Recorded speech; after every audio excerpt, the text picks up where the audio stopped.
मैं इस नहीं, जंजाल से निकल जाऊंगा। मैं लास्ट 2-3 सवाल आपसे करना चाहूंगा। अब विपक्षी पार्टी की बात करते हैं। आप दिलीप जायसवाल की बात लाए, आप मंगल पांडे की बात लाए, आपने सबको करप्ट बताया। ये सिर्फ जनता में नैरेटिव बनाने का प्रयास था? आपके विरोधी कहते हैं चीप पॉपुलैरिटी पाने का प्रयास है। पर आप कोर्ट क्यों नहीं गए? एविडेंस क्यों नहीं रखा? आप बार बार कहते हैं तीसरी किस्त लाएंगे, चौथी किस्त लाएंगे, कई सारे ब्यूरोक्रेट्स को एक्सपोज करेंगे। कब करेंगे सर? कर तो दीजिए, उनके चेहरे को बेनकाब तो करिए। आप दिलीप जायसवाल को हत्यारा बता चुके हैं, आप मेडिकल कॉलेज को हथियाने वाला बता चुके हैं, सम्राट चौधरी की डिग्री पे आरोप लगा चुके हैं, मंगल पांडे के फ्लैट पे कैसे दिलीप जायसवाल ने उनको मैनेज किया, आपने सारी बातें की। पर आप आरोप लगाते हैं, भाग जाते हैं। कहीं अरविंद केजरीवाल के रास्ते पे तो नहीं चल पड़े हैं आप? हमने वो कौन से आरोप लगाए हैं जो गलत दिखाई दे रहे हैं?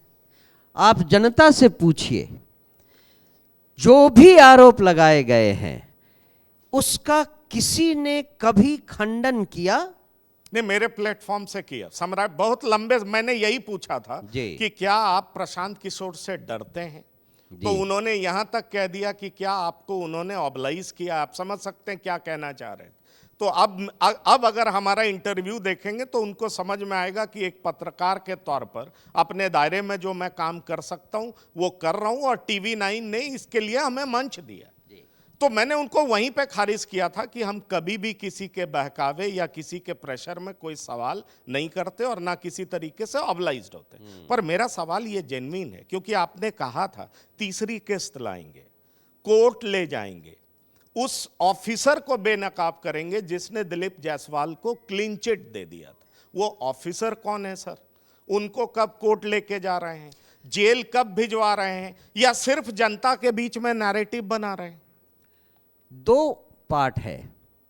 हम कब तीसरी और अगली किस्त ला रहे हैं वो आप जल्दी ही देख लेंगे।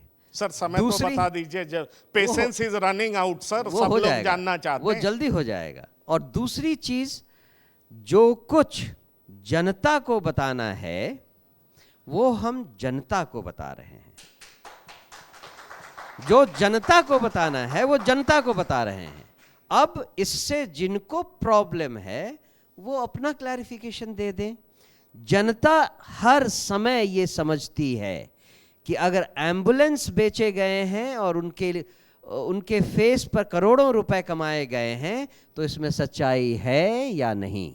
जनता ये बात जानती है कि अगर किसी मेडिकल कॉलेज को हथियाया गया है गलत तरीकों से तो वो सच है या नहीं। जनता ये बात जानती है कि अगर कोई आदमी मर्डरर है तो उसमें सच्चाई है या नहीं। जनता को हर कुछ मालूम है। और थैंक्स टू यू, आपको धन्यवाद करना चाहिए, मतलब पत्रकारों को धन्यवाद करना चाहिए कि उन्होंने ऐसा जनता को टीवी 9 ने इस पर कई शोज किए हैं और आपने अपने एक्स हैंडल से कई हमारे वीडियोस को वायरल किया। ये मैं बता सकता हूं आपको, इसीलिए मैं आपसे सवाल कर रहा हूं, अगला किस्त कब, हमें न्यूज नया कब मिलेगा? हमारी यात्रा में आप सहभागी हैं, हम अपने साथ आपको लेकर चलेंगे और विश्वास मानिए अगली किस्त जब आएगी तो सबकी आंखें खुली रह जाएंगी। इस चुनाव का परिणाम आप क्या देख रहे हैं जी? इस चुनाव का परिणाम आप क्या देख रहे हैं? आप सिर्फ वोट कटवा के रूप में रहेंगे? क्योंकि कहते हैं पहली बार हारने के लिए चुनाव लड़ा जाता है, दूसरी बार हराने के लिए चुनाव लड़ा जाता है, और तीसरी बार सत्ता में भागीदारी के लिए चुनाव लड़ा जाता है।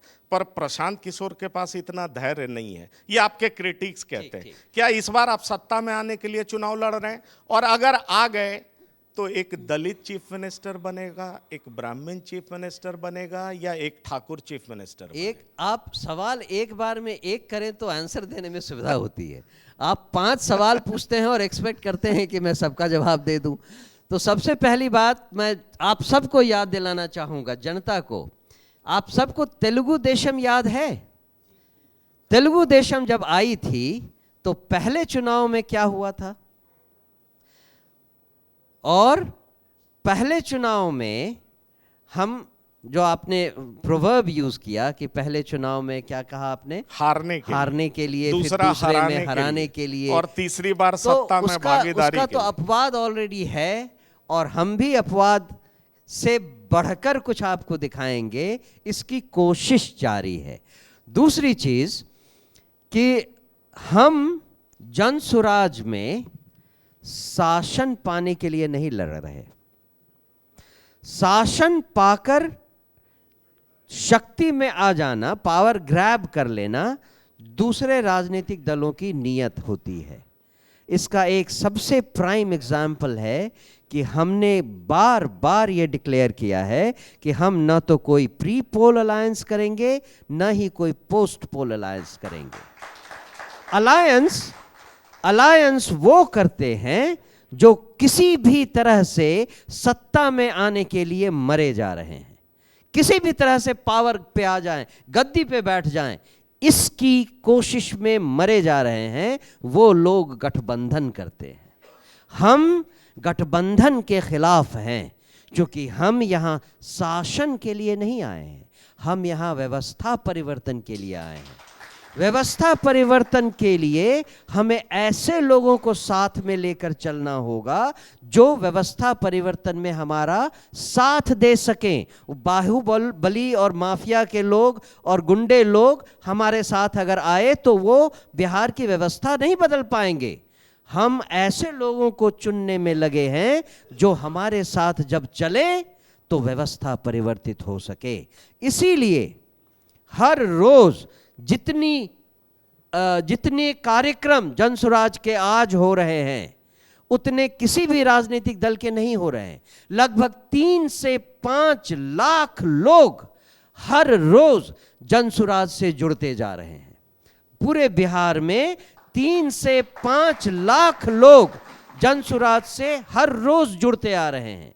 अब आप तो फिर से मैंने कहा एक्सपीरियंस पत्रकार हैं, जोड़ लीजिए, अगर मान लीजिए आज हमारा वोट परसेंटेज केवल 10 है जो कि उपचुनाव तक था, हर रोज अगर 3 से 5 लाख लोग हमसे जुड़े तो अगले 50 दिनों में कितने लोग जुड़ जाएंगे और हमारा वोट परसेंटेज कहां तक पहुंच जाएगा ये समझ लीजिए। मुख्यमंत्री कौन सर? मुख्यमंत्री का चुनाव हमारे यहां गणतांत्रिक तरीके से होता है, और जब विधायक चुन लिए जाएंगे और मुख्यमंत्री बनाने का समय आ जाएगा तब वही विधायक बैठकर चुन लेंगे कि कौन आदमी मुख्यमंत्री बनने के लायक है। चलिए, ये बात तो आपने कह दी। अब मेरा अंतिम सवाल आपके साथ होगा, ऐसा सिचुएशन आए कि आपको किसी की मदद करनी पड़ेगी तभी सरकार बनेगी, क्या करेंगे उस समय? उस समय हम आपको एक ऐसा ऑपोजिशन बनकर दिखाएंगे जैसा बिहार ने कभी नहीं देखा। किस तरह का? आपकी भागीदारी की जरूरत होगी, उसके बगैर क्या फिर से चुनाव में मैंने कहा अपोजिशन, हम अपोजिशन में रहने के लिए तैयार हैं। हम किसी से हाथ मिलाकर सरकार नहीं बनाएंगे, बिल्कुल नहीं, ये होगा ही नहीं। पर आपके बारे में कहा जाता है, सम्राट चौधरी TV9 के मंच से कह रहे थे कि ममता बनर्जी के कहने पर वो आरजेडी की मदद करने आए हैं। आरजेडी वाले कहते हैं आप बीजेपी की बी टीम है, फला कॉरपोरेट आपको फंड कर रहा है, जो पीछे की बात है। अब आप किसकी बी टीम है, जरा ये बता दीजिए। वही तो 2 चीजें हैं। आपने पहले भी एक शब्द यूज किया था, वोट कटुआ, शायद हमने उसके बारे में पहले बता दिया था।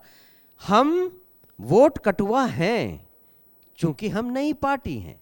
जो वोट हमारे पास आएंगे वो किसी न किसी के तो थे, हम तो वोट काटने ही आए हैं। लेकिन लोग ये नहीं समझते कि हम इतने वोट काट लेंगे कि वो सब का सब स्ट्रक्चर जो उनका है वो धड़ाम से नीचे गिर जाएगा, इतने वोट काटेंगे।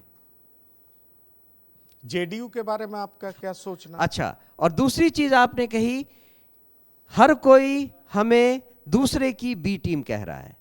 पहले शुरुआत की आरजेडी ने, जब उनके मुस्लिम वोट की संख्या कम होने लगी, उनको डर लगने लगा, तब उन्होंने कहा कि हम बीजेपी की बी टीम हैं और वो आरजेडी को हराने के लिए आए हैं।